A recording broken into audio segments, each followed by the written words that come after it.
मैं 14 साल का था जब मालकिन मुझे अपने घर ले गई। रोज मुझे 150 रुपए देती और मुझसे अपनी पीठ की मालिश करवाती। मैं जी मालकिन कहकर 150 रुपए में राजी हो जाता और मैं उनकी कमर की मालिश करता। लेकिन एक रात मालकिन कहने लगी, सुरेश आज कमरे की लाइट बुझा दो। मैंने खामोशी से लाइट ऑफ कर दी। मेरे होश उड़ गए जब मालकिन मेरे हाथ बुरी तरह से कंपा रहे थे। मैं जिस उम्र से गुजर रहा था, ये दौर एक लड़के के लिए बहुत अहम दौर होता है। ऐसे में किसी के कमर की मालिश करना मेरे लिए किसी आजमाइश से कम नहीं था। जब मालकिन अपनी कमर की मालिश के लिए बोला तो मैं कुछ देर तो उन्हें हैरत से देखता रह गया था। मैं ये काम कैसे कर सकता था, ये बात बहुत शर्म की थी। लेकिन मेरे पापा ने कहा था कि मालकिन की किसी बात का इनकार मत करना, बड़ी रहमदिल औरत है।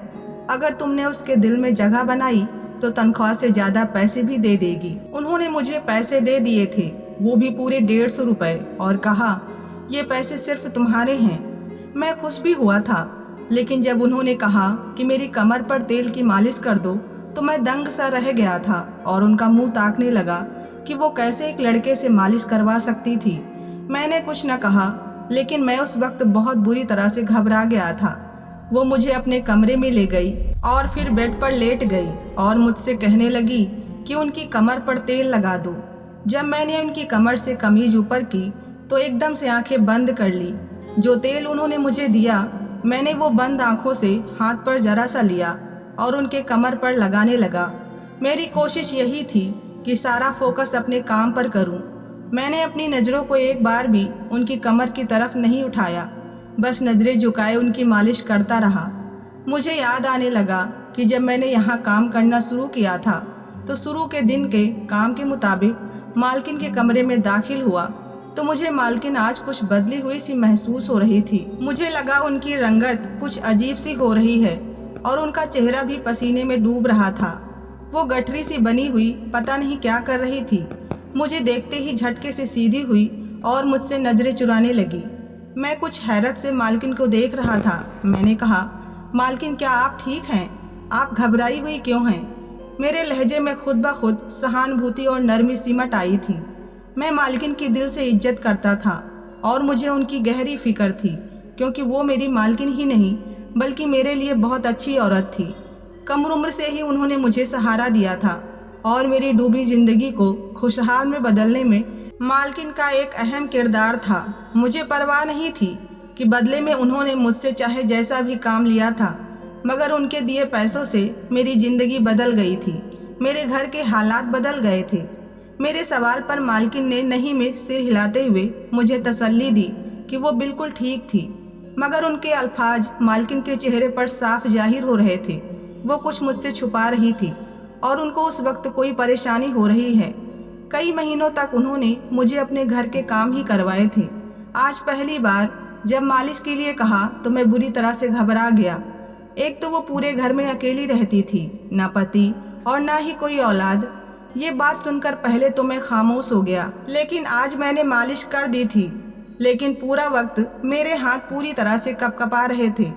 मुझे लगा मालकिन बस एक ही दिन में ऐसा करवाएंगी, लेकिन अब वो तो रोज ही मुझसे मालिश करवाने लगी थी। मुझे मालकिन के किसी काम से इतनी झिझक महसूस नहीं होती थी, क्योंकि वो आम नियत के साथ मुझसे कहती थी। लेकिन मैं अकेले में जब उन्हें तेल मालिश करता तो मुझे बेचैनी सी महसूस हो रही थी।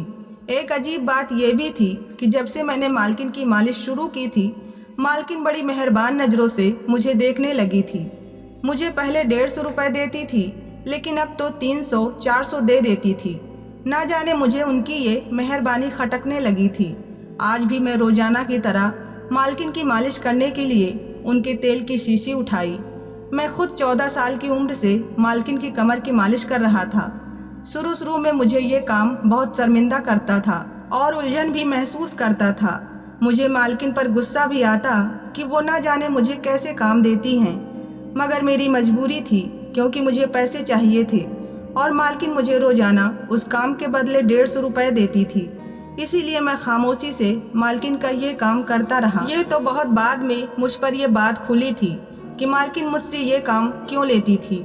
मैं मालिश करके ये तेल उठाकर मालकिन के बिस्तर पर बैठा तो अचानक मालकिन मुझसे बोली कि सुरेश, लाइट ऑफ कर दो।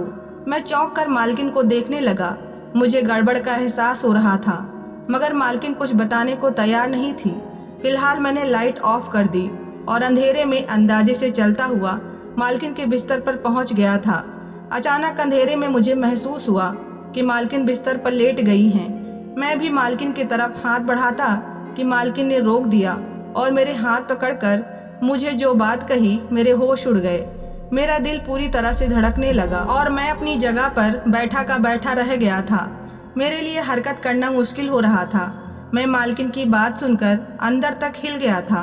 मैं पंजाब के एक गांव में रहता था। मेरा घराना बहुत ही गरीब था और मैं 14 साल का था, इसलिए मेरे लिए काम ढूंढना या कमाना मुश्किल था। मैं हसरत से अपने माँ बाप को मुश्किल से जिंदगी गुजारता देख रहा था। वो तंगदस्ती का शिकार थे और मैं उनकी मदद नहीं कर पा रहा था। मेरा बस नहीं चल रहा था कि किसी तरह पैसे जमा करके उनके आगे दुनिया की हर चीज का ढेर लगा दूं। मैं कामयाब इंसान बनकर अपने माँ बाप की मदद करना चाहता था और उन्हें अच्छी जिंदगी देना चाहता था। इसलिए पढ़ाई करना मेरा ख्वाब था, क्योंकि मैं जानता था मैं पढ़ाई हासिल करके ही कामयाब हो सकता हूँ। मगर मेरे पास पढ़ाई हासिल करने के लिए भी पैसे नहीं थे। हमारे घर में खाना पीना ही बहुत मुश्किल से होता था। लेकिन मैं जानता था कि अगर मैं अपना ये शौक़ जाहिर कर लेता तो यकीनन मेरे माँ बाप अपनी ज़िंदगी को मुश्किल में डालकर भी मुझे पढ़ाते, और मैं इतना खुदगर्ज नहीं था। मैंने अपना शौक़ अपने अंदर ही दबा लिया था और ये बात मुझे और भी ज़्यादा उदास करती थी। ये उन्हीं दिनों की बात थी जब मेरी ज़िंदगी में मालकिन आई थी। मालकिन बड़ी उम्र की औरत थी और अकेली रहती थी। उनके पति ने उनको तलाक दे दिया था और उनकी कोई औलाद भी नहीं थी। मालकिन के पास बहुत पैसे थे, मगर वो तन्हा रहती थी। उनकी बहुत सी ज़मीन हमारे गांव में थी।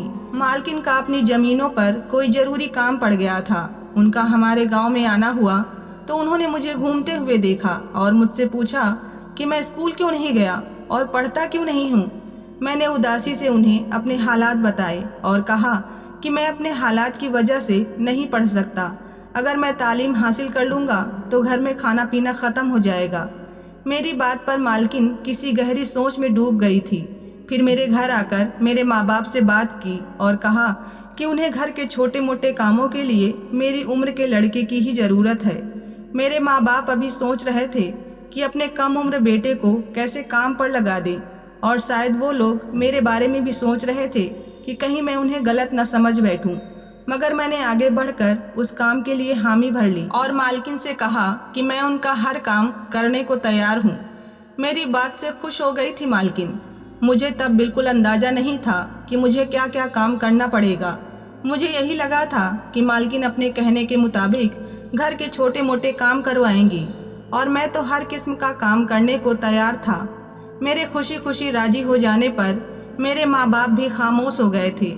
मालकिन ने मेरे माँ बाप को अच्छी खासी रकम पकड़ा दी थी और यकीन दिलाया था कि हर महीने वक्त पर वो पैसे भेज दिया करेंगी ताकि हमारे घर के हालात भी बेहतर हो जाएं। मैं और मेरे माँ बाप खुश हो गए थे। मेरा ख्वाब पूरा हो रहा था, क्योंकि मैं हमेशा से ही अपने माँ बाप के हालात बदलने की वजह बनना चाहता था। मैंने अपना थोड़ा बहुत सामान बांध लिया और मालकिन मुझे लेकर शहर की तरफ रवाना हो गई।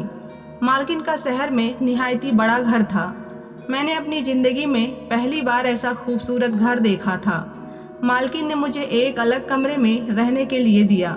वो कमरा बहुत छोटा था, मगर बहुत अच्छा सा सेट किया हुआ था। उस कमरे में महंगा फर्नीचर रखा हुआ था और ऐसा लग रहा था जैसे वो कमरा मेरे हिसाब से ही तैयार किया गया हो। मालकिन ने मुझे छोटे मोटे काम समझाए, जिनमें उनकी गाड़ी पर रोजाना कपड़ा मार देना, रात के वक्त उन्हें दूध के साथ पानी देना और 3 वक्त खाने के बर्तन धोना वगैरह वगैरह। मुझ जैसे हालात के सताए हुए लड़के के लिए ये काम बहुत आसान थे। मालकिन के घर खाना बाहर से बना बनाया आता था और मालकिन मुझे भी अपने साथ खाना खिलाती थी और पहले ही दिन मुझे अच्छे अच्छे कपड़े जूते भी खरीद कर दिए थे। मालकिन की मेहरबानी यहीं पर ख़त्म नहीं हुई थी, बल्कि उन्होंने मुझे बताया था कि वो जल्दी मेरा किसी अच्छे स्कूल में एडमिशन भी करवाएंगी ताकि मैं अपनी पढ़ाई शुरू कर सकूं। मैं बहुत खुश हो गया था। मुझे लग रहा था जैसे मैं यहाँ काम करने के लिए नहीं आया, बल्कि मुझे मालकिन ने गोद लिया है। मगर जैसे ही रात हुई मालकिन ने मुझे अपने कमरे में बुलाया और मुझे एक खुशबू वाली शीशी पकड़ा कर कहा, मेरी मालिश कर दो। मैंने सर हिला दिया और जल्दी से तेल की शीशी थाम कर मालकिन के पैरों के पास बैठ गया। मुझे लगा कि मुझे मालकिन के पैरों की मालिश करनी होगी और मैं यह खुशी से करने को तैयार था, मगर मालकिन ने रोक कर मुझे अपनी रीढ़ की हड्डी के नीचे के हिस्से की मालिश करने को कहा। मैं बौखला गया था। मुझे ऐसा करते हुए शर्म भी आ रही थी और उलझन भी हो रही थी, मगर जैसे तैसे मैंने मालकिन की मालिश कर दी और फिर उठकर कमरे से बाहर चला गया। मुझे लगा कि वो सफ़र करके आई हैं, इसलिए थक गई होंगी और मुझसे मालिश करवा ली, मगर ये मेरी गलतफहमी थी। अगली रोज मेरा बहुत सुकून से गुजरा था। मैंने खेलते खेलते वो सारे काम कर दिए जो मालकिन ने मुझे समझाए थे। मैं बहुत अकड़ू लड़का था, इसलिए अपना हर काम फुर्ती से कर लेता था, मगर जैसे ही रात हुई फिर से इसी तरह मालकिन ने मुझे कमरे में बुलाया और मुझे एक तेल की शीशी पकड़ा दी। मैं ये सोचकर परेशान हो गया था कि मुझे आज भी मालकिन की मालिश करना पड़ेगा। मैंने आज भी जैसे तैसे मालकिन की मालिश की और उन्हें देखने लगा वो बहुत सुकून से सोई हुई थी। मुझे समझ नहीं आ रहा था कि आखिर मालकिन को इससे क्या हासिल होता है। मालकिन की हरकत मुझे उनसे बेजार कर रही थी। वो 3 दिन गुजरने के बाद मालकिन ने मेरा एक अच्छे स्कूल में एडमिशन भी करवा दिया। मैं मालकिन का दीवाना हो रहा था, मगर मालकिन की मालिश करना मुझे बुरा लगता था। मालकिन ने यह सिलसिला बना लिया था। मैं उनके एहसानों तले दबा हुआ था, इसलिए मना भी नहीं कर पाया था और बिना कुछ कहे मालकिन की मालिश करने लगता था।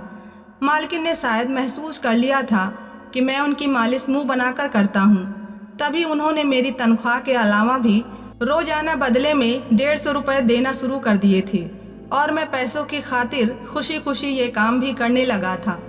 ऐसे ही मुझे मालकिन के पास काफ़ी वक्त गुजर गया और अब मैं वहाँ के मामलात का आदी हो गया था। मालकिन की ये आदत अच्छी थी कि जैसे ही महीना पूरा होता वो बिना कहे ही पैसे मेरे घर भिजवा देती थी, जिससे मेरे माँ बाप की ज़िंदगी सुकून में आ गई थी। मैं पढ़ाई भी बहुत मेहनत से कर रहा था ताकि सारी ज़िंदगी मुझे मालकिन की तरह औरतों के घर रहकर उनके काम न करने पड़े। एक रोज़ काम के मुताबिक मैं मालकिन की मालिश करने के लिए उनके कमरे में गया तो मालकिन मुझे गौर से देख रही थी और फिर बोली कि मैं जानती हूँ तुम्हें मेरा ये काम करना बुरा लगता है, मगर मैं मजबूर हूँ, इसलिए तुम्हारे मुंह बनाने के बावजूद भी तुमसे ये काम करवाती हूँ। मालकिन का लहजा उदासी में डूबा हुआ था। मैं चौंक कर मालकिन को देखने लगा था। मेरी नासमझी पर मालकिन ने मुझे अपनी मजबूरी बताई तो मैं उन्हें देखता का देखता ही रह गया और शर्मिंदगी से मेरा बुरा हाल होने लगा। मालकिन ने बताया कि उन्हें रीढ़ की हड्डी की समस्या है, जिसकी वजह से वो रात को मालिश किए बिना सो नहीं सकती। इस काम के लिए मालकिन ने नर्स लड़कियां भी रखने की कोशिश की थी, मगर सभी कोई न कोई बहाना करके कभी जल्दी जल्दी मालिश कर देती तो कभी मालिश किए बिना ही चली जाती। मजबूर होकर मालकिन ने मुझे ही काम पर रखा था और मुझ पर इतने एहसान कर दिए थे ताकि मैं उनको मालिश करते हुए मना न कर पाऊँ। मालकिन इतना बताकर खामोश हो गई थी और मैं मालकिन की बात पर बुरी तरह शर्मिंदा हो गया था। मुझे अपने रवैये पर अफसोस हो रहा था। जिस औरत ने मुझ पर इतने एहसान किए थे, मैं उस एहसान का बदला भी नहीं उतार पाया था। इस रोज के बाद मैं पूरे दिल से मालकिन की मालिश करता था और कभी मुंह नहीं बनाता था। मालकिन मुझसे खुश रहने लगी थी। अब मैं जवान हो गया था और मालकिन बहुत बूढ़ी हो चुकी थी। एक रोज मैं मालकिन की मालिश करने के लिए कमरे में गया तो कमरे की लाइट पहले से ऑफ थी, बस कमरे में हल्की रोशनी का बल्ब जल रहा था। मालकिन की हालत बहुत खराब लग रही थी। मेरे पूछने पर भी मालकिन बताने को तैयार नहीं हो रही थी। मेरे बहुत जोर देने पर मालकिन ने मेरा हाथ थामकर मुझसे कहा कि आज मेरी तबीयत बहुत ख़राब हो रही है और मुझे सोने में तकलीफ हो रही है। मुझे लगता है कि मेरा वक्त करीब आ चुका है। मालकिन की बात सुनकर मुझे खुद ठंडे पसीने आने लगे थे। मैं चुपचाप बैठा था। मालकिन बोली कि तुम्हारी अच्छी नीयत ने मेरा दिल जीत लिया है। अगर मेरा कोई बेटा होता तो तुम जैसा ही होता। मैं तुम्हें अपना बेटा ही समझती हूँ। मैंने अपनी जायदाद तुम्हारे नाम कर दी है, अपना ख्याल रखना। मालकिन ने इतना कहा और उनके हाथ नीचे गिर गए। मैंने जल्दी से उठकर लाइट ऑन की, मालकिन को देखा और जल्दी से डॉक्टर को कॉल मिलाया। डॉक्टर ने आकर चेकअप किया और मालकिन के मर जाने की वजह पूछी। मुझे बहुत बड़ा सदमा पहुंचा था। मैं रो रो कर बिल्कुल पागल होने लगा था। मालकिन मेरी माँ नहीं थी, मगर हमारे दरमियान माँ बेटे जैसा ही ताल्लुक रहा था। उनके वकील ने अगले ही दिन उनकी पूरी जायदाद मुझे सौंप दी थी। मैं अपने आप बहुत ही अमीर हो चुका हूँ और मालकिन के घर में रहता हूँ। मेरे माँ बाप भी मेरे पास ही रहते हैं। अगर आपकी नीयत अच्छी हो तो उसका फल आपको हमेशा अच्छा ही मिलता है। मेरी ज़िंदगी बहुत ही अच्छी हो गई है। मेरी मालकिन एक बहुत ही अच्छी औरत थी। मैं हर साल मालकिन के नाम पर गरीब बच्चों को दान देता हूँ और मालकिन की आत्मा की शांति के लिए भगवान से प्रार्थना भी करता हूँ। दोस्तों, आपको ये कहानी कैसी लगी? कृपया कमेंट में ज़रूर बताएं। पसंद आई हो तो अपने दोस्तों में शेयर करें और चैनल को सब्सक्राइब करना ना भूलें। मिलते हैं नई कहानी के साथ, तब तक के लिए धन्यवाद।